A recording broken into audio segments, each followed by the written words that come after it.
So ito, ngayon nandito kami sa Under Armour. Maganda.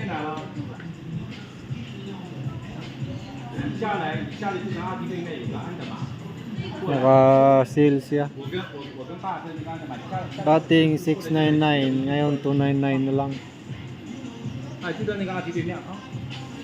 Mura lang.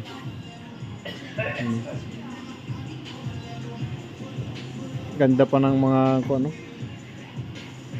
Pero ano to, made in China to. Hindi to made in Philippines. Pero maganda. Yan, mink. Made in Vietnam. Ito mink talaga. Maganda. Ano? Pang babae man yan. Ito maganda to.